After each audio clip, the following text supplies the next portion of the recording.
you guys miss anything.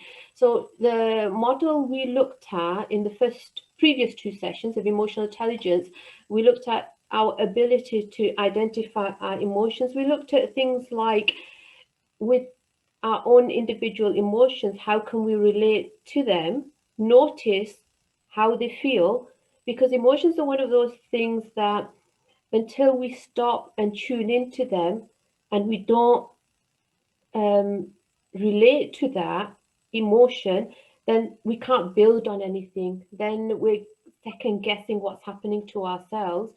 And we kind of pointed out there's a number of factors that could be underlying our emotional state, like hormonal. It could be the context of circumstances, what we've experienced, then we're left with certain emotions. You get seasonal depression, it could be hereditary. So we're keeping a very open door about what causes the emotion. But in these situations, at least we can stop and identify this is how I'm feeling. And in the second workshop, we looked at how we can understand the reason why we're feeling these emotions, like the factors I've just said, and how we can explore and relate to the emotions. So maybe we can make choices about how long we want that emotion to be there, because when we can work with an emotion, it feels a bit more comfortable. And today we're going to look at how we can regulate and manage your emotions, because now that we've opened them up, maybe if people who've attended previous sessions have allowed that to get to this stage, we want to then know what do we do with these emotions. And in the next session, we'll explore how we then, once we're in a state of stability with our emotions, then how can we relate to others? Because in my work, what I find is people are struggling with their relationship with others and how they can not just manage their own emotions, but responses they get from others. So then I backtrack and I look at actually what's going on underneath the surface for yourself. And from that position, they get more of a sense of control. And I just want to share a few sentences from this book from Mikhail Ahmed Smith. What he says is, in emotional intelligence training, self-knowledge is considered to be not only an essential means for understanding and influencing the emotional state of others, but also the only means by which a person can gain control of themselves. So this is a lot of work going on in stages 1, 2, and 3, and that's why I've broken it up in different workshops, because it's not a straight run. It's not just, you don't just go from stage 1 to 2 to 3. There's other things and it's a lot of hard work as well. So I'd like to ask that, can anybody relate to this process? Because it's okay me saying this is how this works, but in reality, I know when I see clients that it's not, you can't see that point. You can't see point 1, point 2, because there's a lot of stuff surrounding it, and you face other obstacles. And sometimes people come to counseling just to work on these points, and that means it's very short-term work. And that doesn't mean you have to be mentally unstable. Counseling is about working through anything that's out of balance. And I think this concept of where people think, oh, you only go to a counselor if you've got mental health problems, by then the situation has become quite complex. So yeah, we would be specialized and trained to look into things at a deeper level, but this is a much more healthier approach, and that's why I'm trying to reach out and kind of work with self-awareness. Is there anything, Naj, if people want to share how they can relate to any of these stages, maybe more so 1 and 2, because we've already covered that, so it gives us some feedback. Has anybody noticed anything for themselves that they want to share?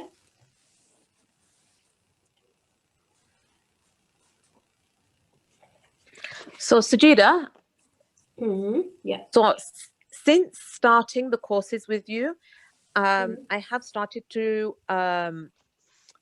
acknowledge my emotions when I come across a situation which is uncomfortable. And I've actually learned how to manage that, in that I walk away from the situation to recognize my emotion at the time. So I think that's what's worked for me so far. Alhamdulillah. Does that make sense? Yeah, because you're not just going with the situation. You're giving yourself some acknowledgement that what does this mean for me first? So you're removing yourself, seeing if that emotion needs to be back in that situation, or whether it's something that you want to just keep for yourself. Because then, if you were to go back to that situation, would you feel that things are more doable maybe, or when you walk away in that emotion you've given it some space, is it more like relatable? Yeah, the response is definitely very different. If I would have Mm, reacted straight away, um, it would not be a suitable reaction to what was happening. But once I've mm. walked away, I recognize my emotions and calm down. The response is very different. Inshallah, you've started your journey there. I hope, inshallah, we give you the next stage.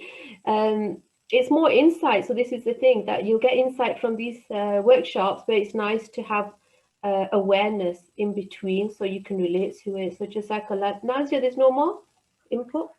I'll move on. No, there's no other questions on the chat, and Jazakallah. we've not had any response in regards of the hands raising the Yeah. hands. So, So um, I'm gonna give you a scenario that everybody can have a think. How would they deal with this situation? So how can you notice and acknowledge your emotions if you were in this situation?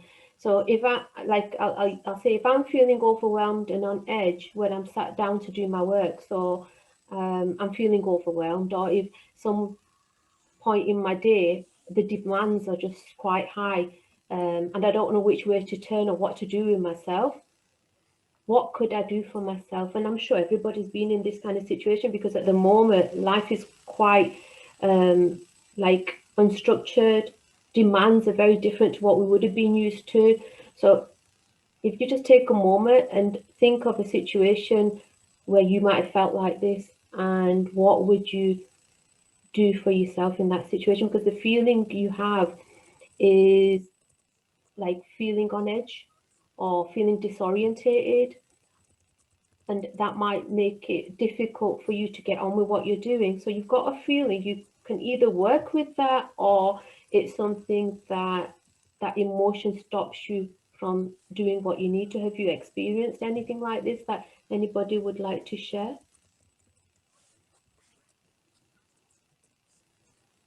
If not, I can carry on and just ask you some questions to get you thinking. You could check so, whether, yep. so sister, so we've got some saying stop, take deep breaths for a few minutes, write Mm, down. Okay, so write down thoughts or a journal. We've okay. got somebody, sister saying, walk away from the situation, allow myself to calm down first. Mm, Another sister saying, I would write down the things I need to do and prioritize. yeah. Mashallah, those sound like very clear strategies to help you in that kind of situation.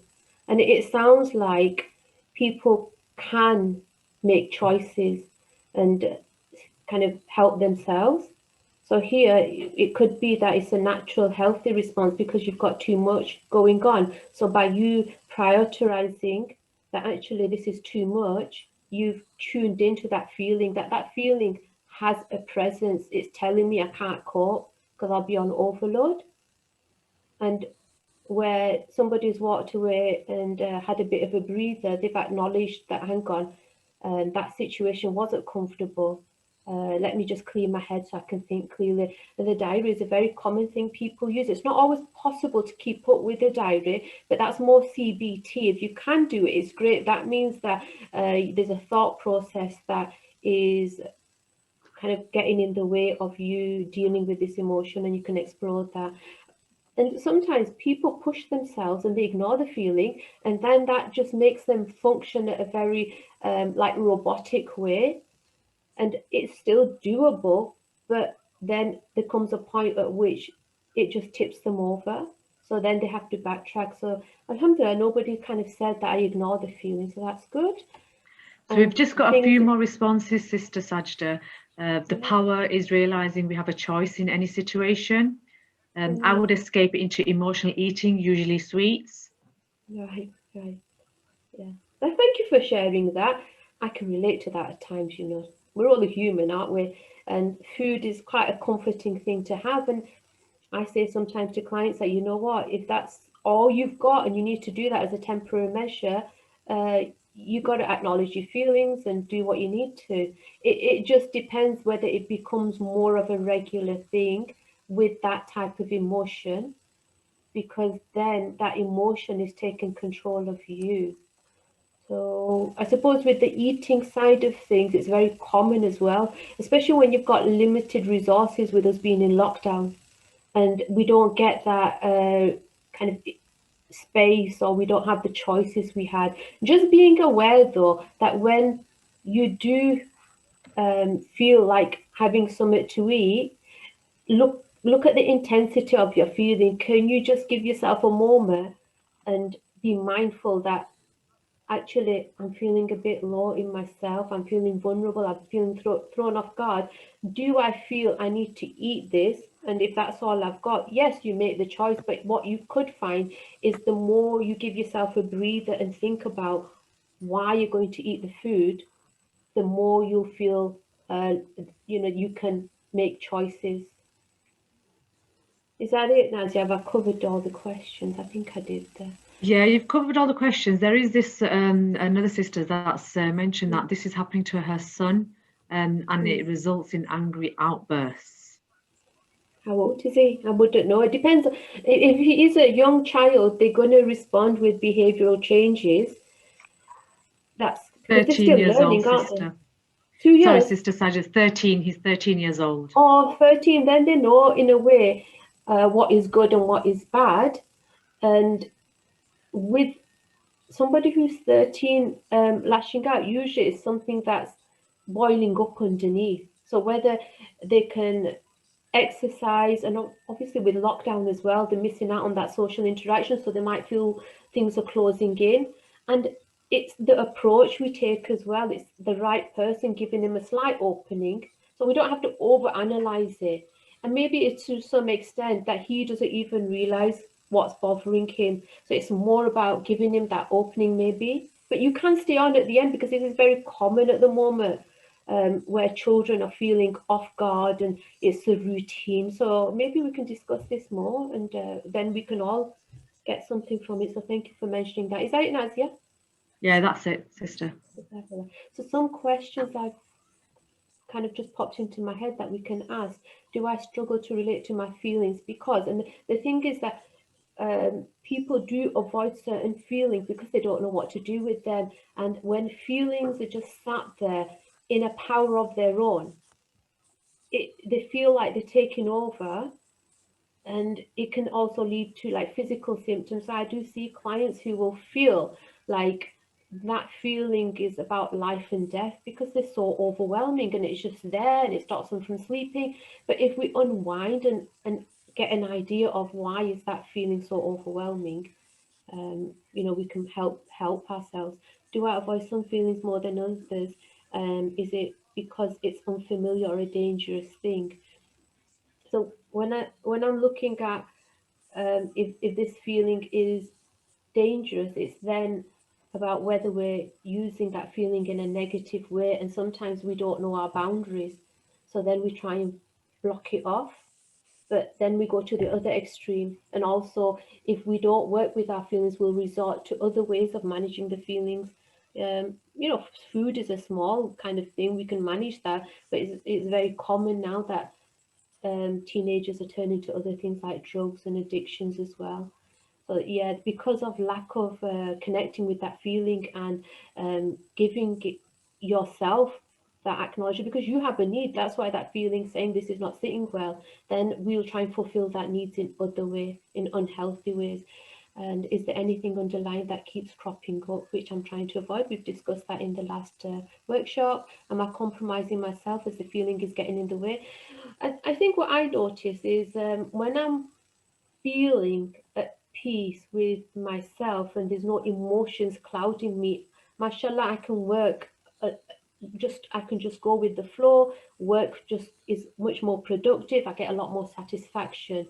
So I do check in with myself that if I'm feeling compromised emotionally, because everybody's going to experience different emotions, whether healthy, unhealthy. And at those times, I know that my capabilities are compromised. So I don't expect as much from myself. Can I turn to my spiritual connection with Allah subhanahu wa ta'ala and be okay to question myself?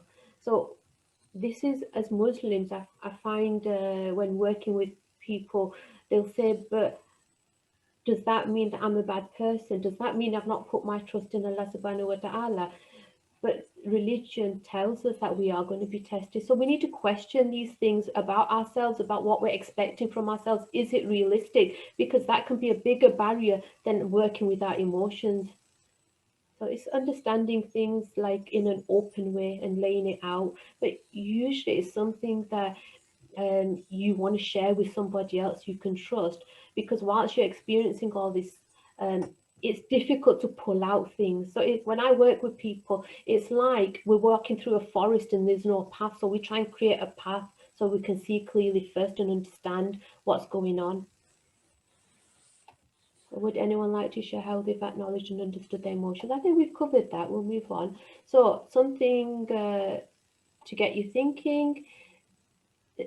Case study: woman in her 40s presents with overwhelming anxiety, which has affected her daily life, and she's starting to do OCD, which is when somebody finds they haven't got that order or control, and they develop symptoms of anxiety. They try and manage that by structuring other things. So OCD at a low level, like people who would clean and need that structure, can be healthy, but it's when the OCD is restricting how they can get on with their day, then it becomes a problem. So this woman was then like checking on, is there anything left in the housework, and she was restricting herself from going out because she was so concerned about the maintenance of the house. So in this situation, can anybody think of what approaches would you offer, or what if you knew somebody going through something like this, what would you advise them based on what we've discussed in the workshop previously?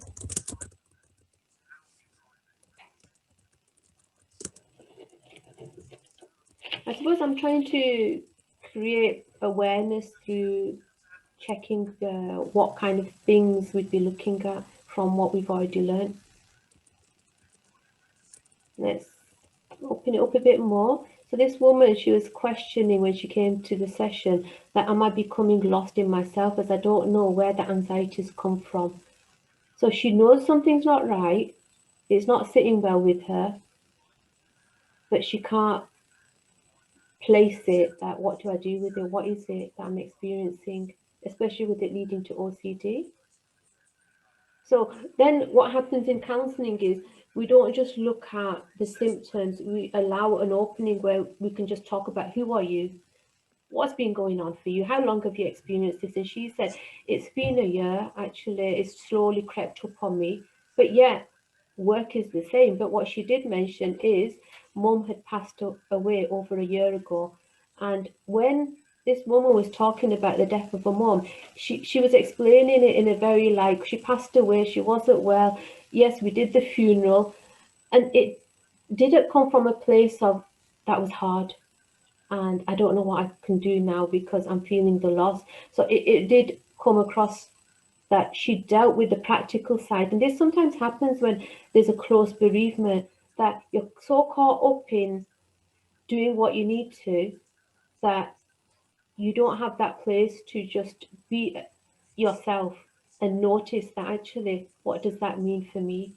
And at the moment as well, with the virus, this is very difficult for people to deal with bereavements because that process is disconnected as well. So people are left with a state of, what do I do now?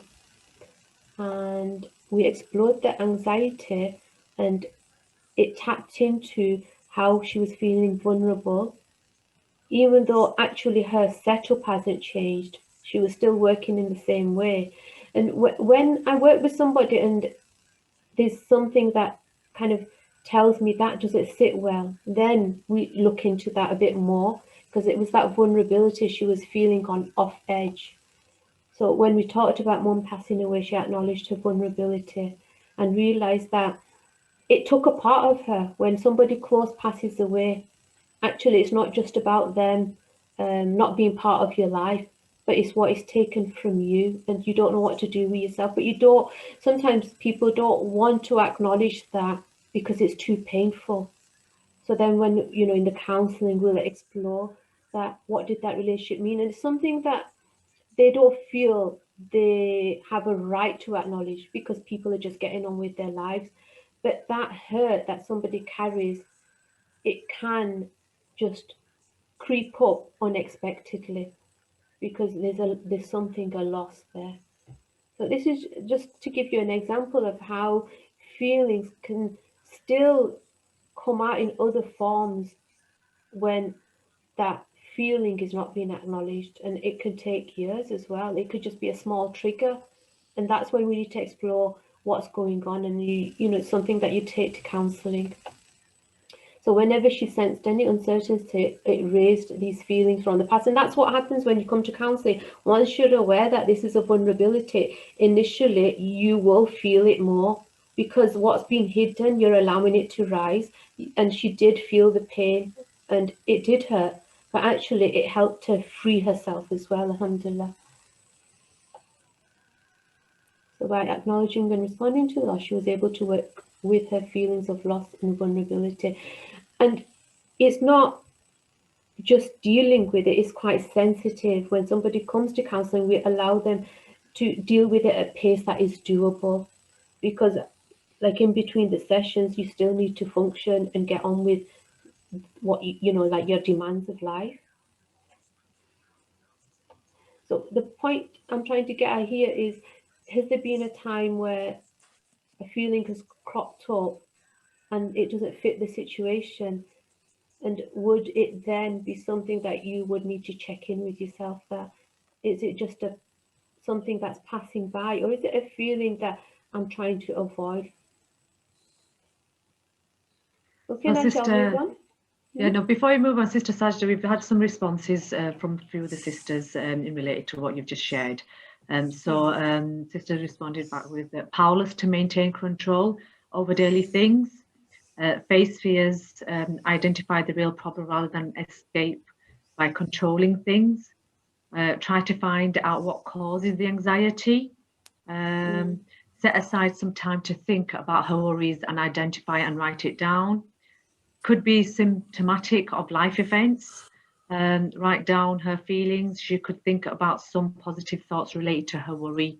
So it's obviously related to what you've just shared in regards of your Yeah. responses in regards of her Oh losing wow. a mum and dealing with that. So we've got some good responses back here from We have, the and it, sisters. mashallah, it looks like you guys are thinking about ways to help yourself, and some choices would be better suited for certain situations. So when you say powerless in daily control, that would be good if the anxiety is based on high demands, or if like your life has changed suddenly and you don't know how to place yourself. So it's good then to put some structure in, or that resilience. Usually people have done stuff in the past that makes them feel good they're not aware of, so we kind of revisit that stuff. As far as looking at the symptoms, again, that's good if it's a superficial level of anxiety where your body's reacting because it feels uncomfortable. Then the positive thoughts, that would help somebody feel good about themselves if they're feeling a bit lost. It would just help them identify with, actually, this is me and it's not all bad. Whereas if something is a feeling that was hidden, we would need to just open up more, first get to know the person's story. Okay, now shall we move on? Now, this is the next stage of emotional intelligence. So now that we've looked at, we have these emotions and they can mean something, they don't always have to. Then we're going to work with them and to decide what to do in a certain situation. So we're going to look at how urgent or threatening the situation is, because if you're in threat, you're going to react, you're not going to step away, you need to do something. I want to take a balanced, informed response through acknowledging the validity of why I could be feeling. This is what we've been discussing. So this is just to kind of recap before we move on. And when we respond, there's also like beliefs in ourselves that will guide us in how we respond to situations.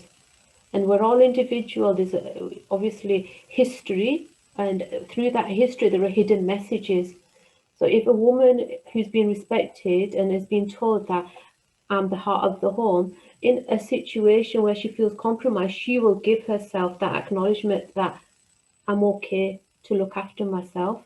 Whereas if a woman who's been made to feel like she needs to be obedient and comply, even if I'm hurt, she'll put herself to the back. So it's just being aware of our position and how we sit in a situation.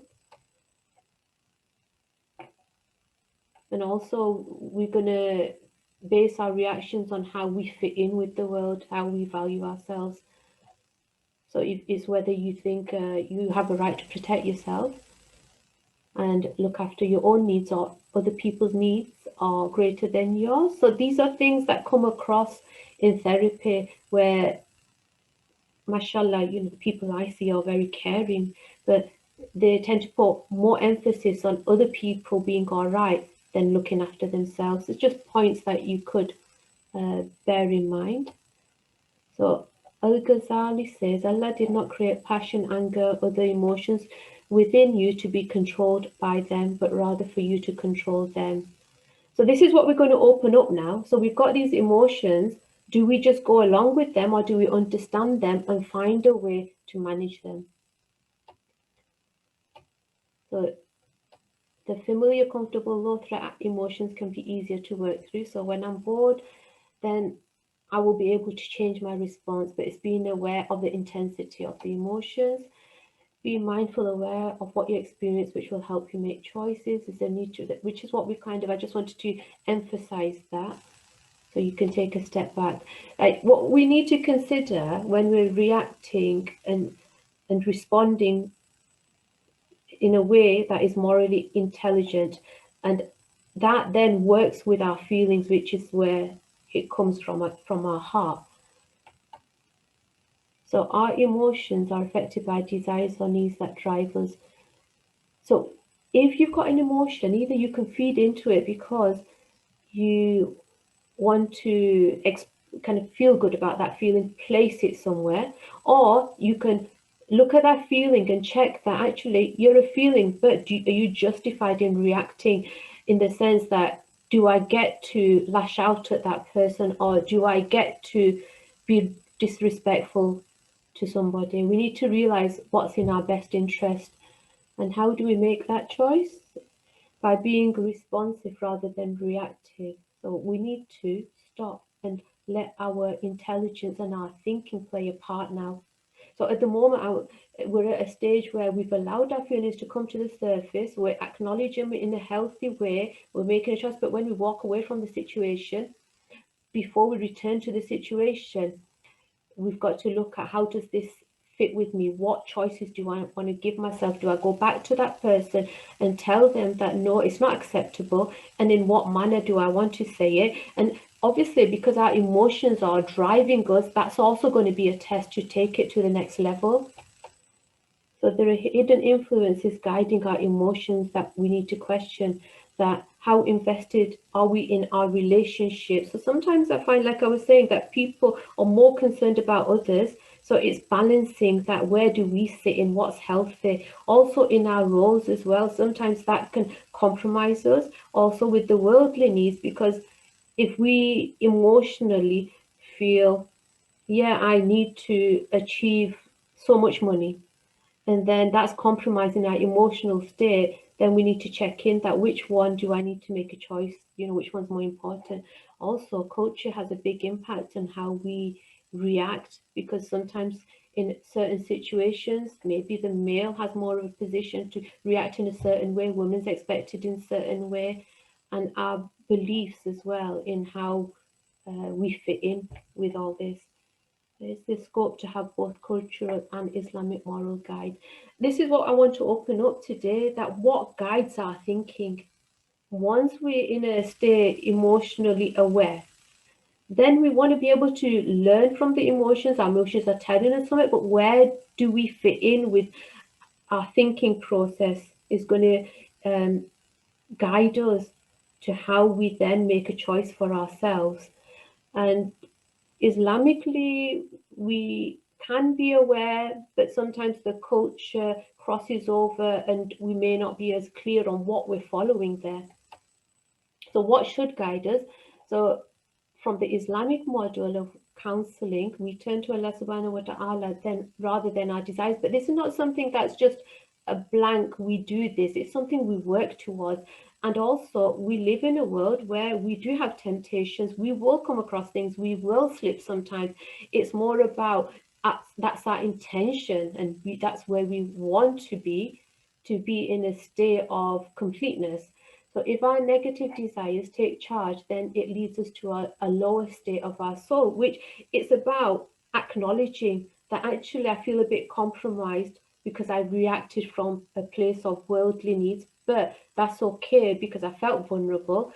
Now, how do I look at it, reflect on it, and make a choice? But bearing in mind that we're all at our different levels, so it's about what we need to do individually. So we use our individual kind of level of Islamic morals based on what we do know. And we also use our heart to guide us what sits right. Because when we're created, the feeling that we have in our heart is already instilled, where Islamically, we have a fitra, and that is something that's instilled in us. So when we work towards our Islamic mode of working and we look at our moral codes, then the heart becomes clearer and we can see that. So it's about establishing that where do these moral codes sit with us and what choices we want to make. So Mikhail Ahmed Smith, who's wrote the book on emotional intelligence, says that moral intelligence is the cornerstone of akal, because without it, emotional intelligence is simply a tool for selfish influence and manipulation. What he's saying is, if we just go with our emotions, regardless of any rules, we're going to get ourselves into a lot of bother. And the society is just going to be full of people clashing because everybody's coming from their own selfish needs. And obviously, there's a lot of destruction that can happen. So that's why we need our brain to kind of stop based on our awareness with our ignorance, kind of guiding us and helping us. And this might explain it a bit more, that the heart is the center to our spiritual connection. So, according to our spiritual state, that our heart is not just, I've mentioned this before, it's not just an organ that circulates blood, but in our heart, there's a spiritual connection that we can connect with Allah subhanahu wa ta'ala. And when our heart is affected by worldly things in a negative way, then it kind of causes a screen on our heart. So then what we do is we try and cleanse our heart by working towards the higher state of spiritual connection. This is, in a way, how we work through emotions as well. That when things are a barrier, when it's working against us, how do we free ourselves from that? And that helps our heart become clearer. So we do manage our emotions through akal, which is guided through the Quran and the Hadith. So Al-Ghazali, that how he describes the akal and the heart is, the rider is your thinking and it's trying to control the horse, which is wild. Because when we learn from our environment, we are going to be exposed to stuff unexpectedly. So throughout our lives, there's going to be things that are going to throw us off, but our akal has to step in and help us decide, well, what do I want to do with this information and this feeling that's connected to that? Does it sit well? Or can I acknowledge that feeling, stay with it, give it its place, but then readjust it, and my akal will help it understand that actually for the sake of Allah, connecting with Allah subhanahu wa ta'ala, this is a better place for me. So that means you might feel compromised that, oh, that still hurts or that's still difficult. But you know what? Allah subhanahu wa ta'ala is guiding me. So I know there's a better good. I hope I'm not going too fast. So what I'm kind of saying is a lot to take in here. So I'm not kind of saying that it's a straight run of our akala thinking will be able to step in. It's that awareness we need, that there is a process, and that process will fluctuate in our state, and we need to work from a place of self-acceptance and compassion. And that's the biggie, really, that if we allow ourselves not just to experience our emotions, but figure out that what am I thinking at the moment, like stepping away or reflecting in the diary, that will give you that opening for yourself. And compassion means that we will get things wrong, but we're learning along the way. How clear is our Islamic moral compass in guiding our responses? I think this is like a big issue when people are struggling with themselves. They're hearing information about actually Islamically this is the correct way, but are they looking at where that information's come from? Because then they might feel compromised and think that actually this is the right thing to do. Sometimes it's good to do it out of awareness. Check, is this Islamically what is expected from me? Is there anything, Nazia, that I need to stop? Because I'm We've gonna. just got a sister commenting on the slide that you just provided. Just to comment saying this would require practice and preparedness so that when the situation arises, one is able to respond appropriately, because it is difficult when one is in a habit of reacting. So definitely the Islamic guidance and the moral code is a key. And another sister has mentioned, so does that mean we need to start thinking with our heads instead of our hearts? It's both, sister. Because what we're saying is you need to let your emotions come, but it's then checking that that emotion, does it fit with the response I want to give it? Because our emotions are like raw. We have to train them like the horse, but we can't suppress them, because then we're denying our kind of connection. Then we're not alive, we're not real, we're kind of dampening ourselves. So we have to allow our heart, which is the center of our spiritual connection, to come to the surface. We need to experience it, but we need to calibrate it. That how do we want to respond, rather than just the worldly needs, which will come into play. And yes, you're right, sister, that there is a lot of self-reflection that needs to happen.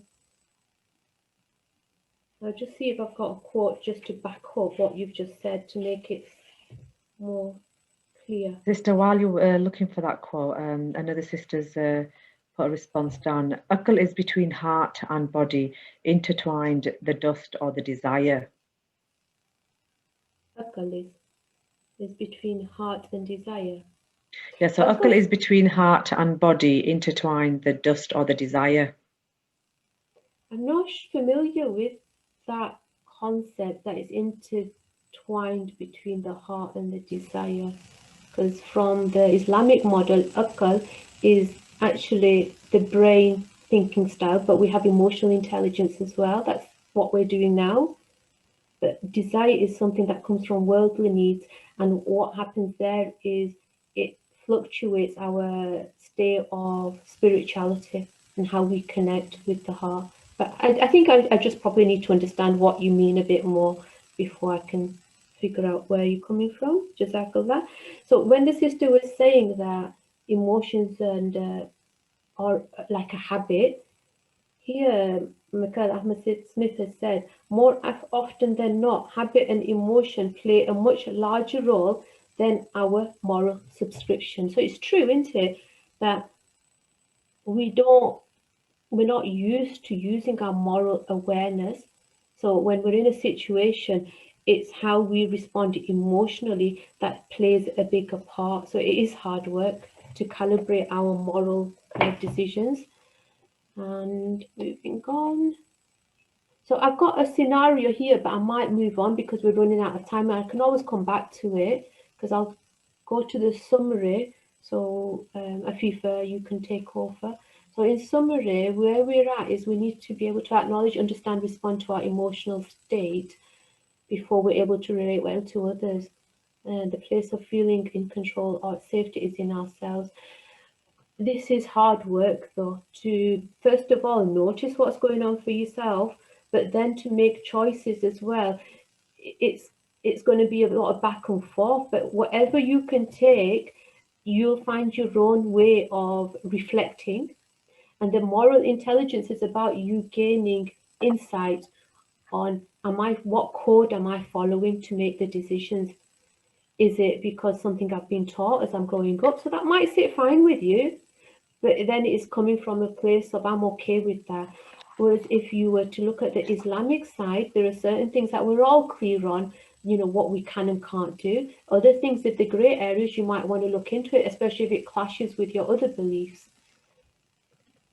And Michael Smith says, knowledge of self is the first step to self-control. This is a big factor in it, because people will look around and see how the environment is affecting them and try and fix that to feel better. But actually the best place to feel in control and identify yourself and know what's going on for you is through self-awareness. So Ghazali does say, that's my timer, saying, strive to know thyself so that you may discover the path to Allah. So some people, they struggle to be by themselves because they don't know what to do with themselves. What does that mean? But really, if we work on that how can I just stay with myself, be silent, and when I do feel unsettled, I can work with it because it's mine, rather than looking at other outside factors who can resolve or help make changes. And practical suggestions, which we've already touched on, actually, somebody mentioned keeping a journal. So and also walking away from a situation that's emotionally charged with acceptance, rather than having regret or disappointment. And what I'm trying to point out here is we can start off with one emotion, but if we then have a beliefs about it's my fault or could I have done it differently, then that emotion amplifies and it's more harder to work with. And from an Islamic perspective, we have got an inner battle, jihad of the soul, in guiding it towards our connection to Allah subhanahu wa ta'ala. And this is the thing that we're talking about in different stages. And we can work through these with our emotional intelligence awareness and using examples of our Prophet. Okay, let's see what's next. Right, Afifa, you all right to take over on the next slide? Yep. Right, ربي اشرح لي صدري ويسر لي أمري واحلل عقدة من لساني يفقهوا قولي. So in Islam, mental health, similar to physical health, is a very important aspect in a person's well-being. I think we fail to forget that the importance of our mental health and the fact that Islam touches upon it in a larger scale. Healthy mind. If we have a healthy mind, then obviously, inshallah, it'll benefit us in our worldly life as well as our religious obligations. Now, the Quranic ayat over here, "La yukallifullahu nafsan illa wus'aha," is such a beautiful ayah. Allah does not burden a soul beyond that it can bear. I think this Quranic ayat gives us so much reassurance and that clear indication that whatever you are going through, whatever source of pain, anxiety, grief, loss, how we can manage our emotions, everything that we go through is from Allah. We have to understand this is clearly from Allah, and whatever I go through, whatever the person next to me goes through, Allah will only give me what He knows that I can deal with. He's not going to give me anything less, anything more. So I think this is a form of it should give us a form of comfort and solace to us that, okay, I can deal with this. Sometimes it's hard to grasp that idea because when we go through our pain and struggles, we don't look into it so deep. But I think if we have gain a connection with Allah subhanahu wa ta'ala, that deeper connection, look into the Quran, we'll see simultaneously this Quranic ayah is mentioned so many times that you're not alone. You'll only be given how much you can bear. So we need to understand that Quran is full of our shifa. It's full of so much the remedies that we have, personal, physical, emotional, mental. It's all in the Quran. Again, with that, if you look at the hadith down below, trust in God, but tie your camel. The saying relayed by scholar Al-Tirmizi, the Prophet Muhammad sallallahu alaihi wasallam one day saw a Bedouin leaving his camel without tethering it questioned him as to why he was doing it. The Bedouin replied that he was placing his trust in Allah and had no need to tie the camel. The Prophet Muhammad ﷺ then replied, tie your camel and place your trust in Allah. See, this is a hadith that is so important in, you know, the society and the life that we live nowadays, because people automatically think, yeah, I trust in Allah, put your trust in Allah. Of course we should put our trust in Allah, but we have to make arrangements and use the resources that are provided to us. So if we know, like, certain things like mental health, so like, if you give an example as physical health, when we're not feeling well, we go to the doctor and we get prescribed medication. So the resources that are there, we go and use them. Same thing as emotional, mental health.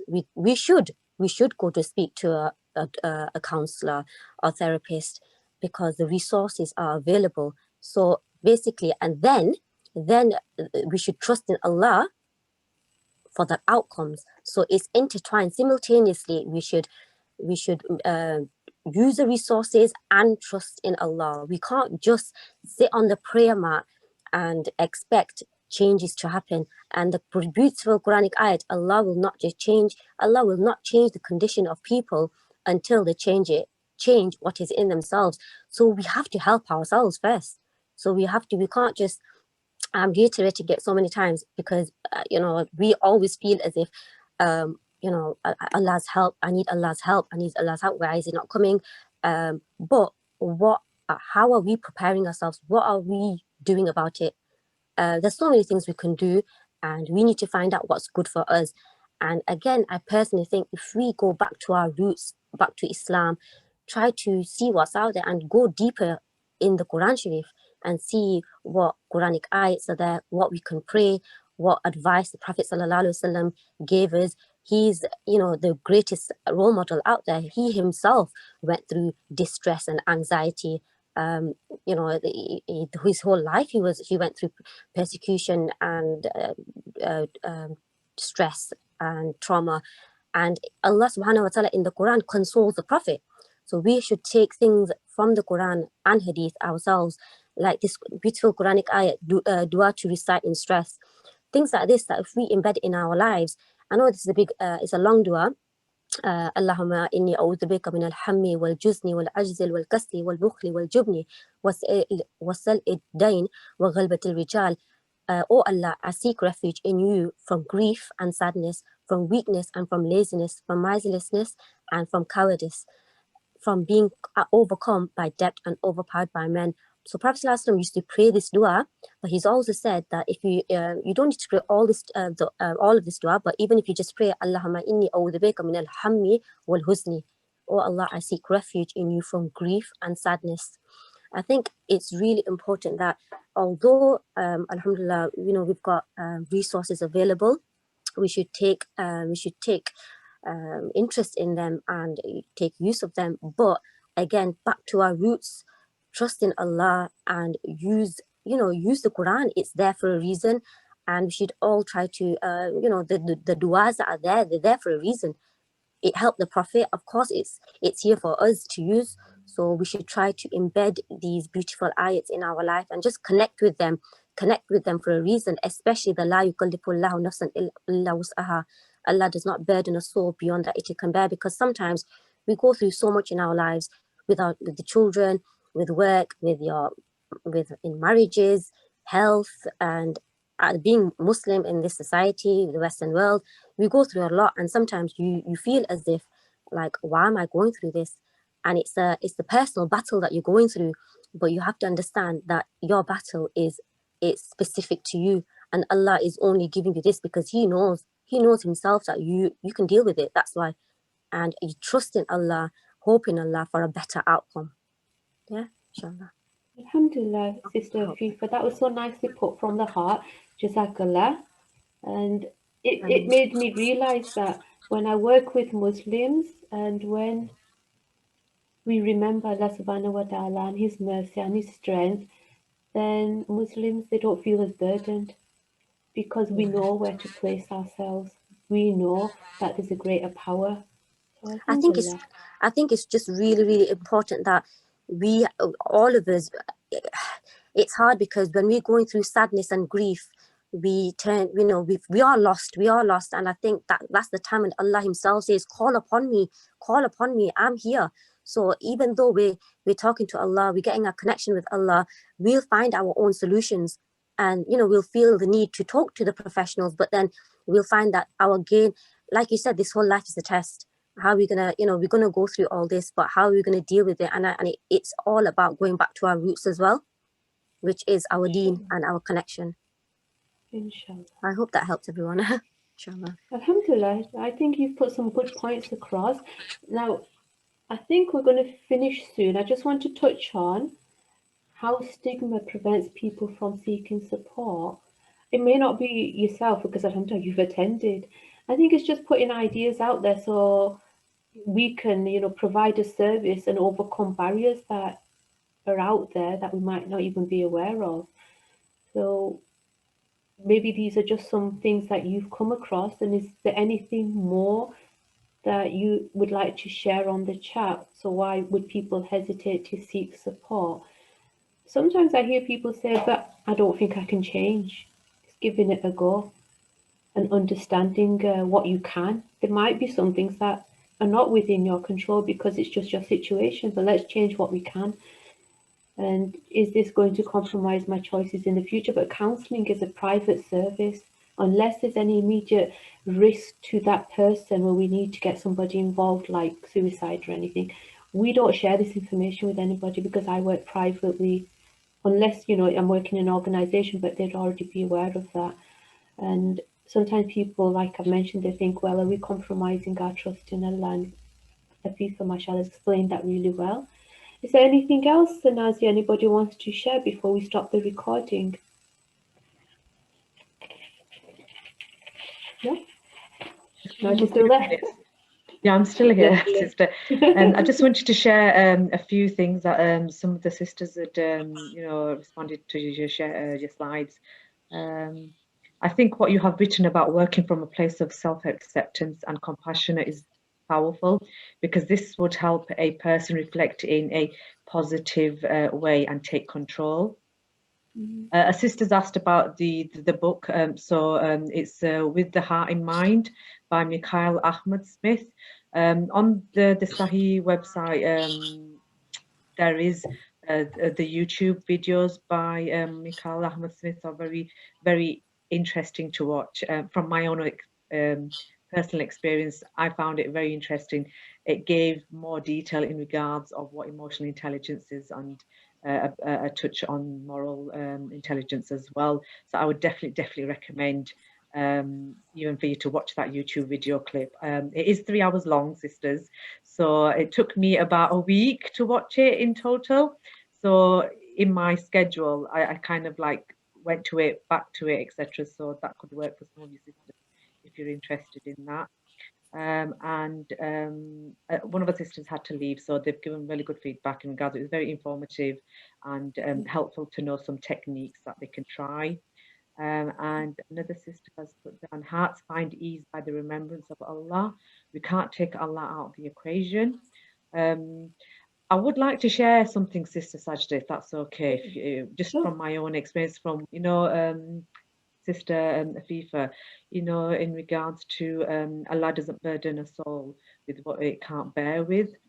12 years ago, I had a very big struggle in regards of my mum being diagnosed with mental health, and it was very difficult because it's a taboo subject. It's quite a stigma. I'm from a Pakistani background, you know, and 12 years ago it never really was talked about, and you know, especially in the home. So it was very difficult dealing with my mum's diagnosis when we were going through that, and the only thing that kept me going at that time was that positive affirmation, you know, that hadith about, and that's what I used to keep reminding myself, that Allah is not burdening my soul with what I can't bear with. So that's what kept me going up until where I am today. So I don't know if that will inspire any sisters or not. That's what kept me going to where I am today. Alhamdulillah. and stuff. And stuff. So yeah, so just wanted to share that really. It's good to hear actually how people feel comforted and turn to Allah subhanahu wa ta'ala. I agree with you that we all have our own connection, don't we, in guiding us to the place where we connect with Allah subhanahu wa ta'ala. Is that it, Nazia? No more feedback from Yeah, so we've got a few more feedback. Are you wanting to go on to the feedback? Because we've got quite a few sisters feeding back on this slide. Yeah, I love that because we've put some suggestions because I was really keen on getting feedback because I'm developing these sessions according to what I'm getting back, so it's really useful. And if Yeah. anybody wants to give feedback who hasn't, these are just some questions I've put up there that might help them kind of give some feedback. So carry on, Nancy, that's good. Yeah, so it was easy to log on, thank you. Easy to understand. I was able to reflect about the grievance and outbursting emotions. Enjoy the Islamic content. The speaker was clear and helpful. The registration process was quick and easy. Jazakallah khair. This was my first session, really informative. A session on how so we'd like a session on how we can focus on self-acceptance and compassion and connection with Allah subhanahu wa ta'ala, because when one is in difficult situation, they could feel very much like a victim. Right. And we have my first session also, alhamdulillah. Okay, got another one. Yes, that verse is very inspiring. Allah does not burden us more than that we can bear. Yeah, that's it at the moment. Jazakallah. It's a big factor, the self-acceptance and compassion.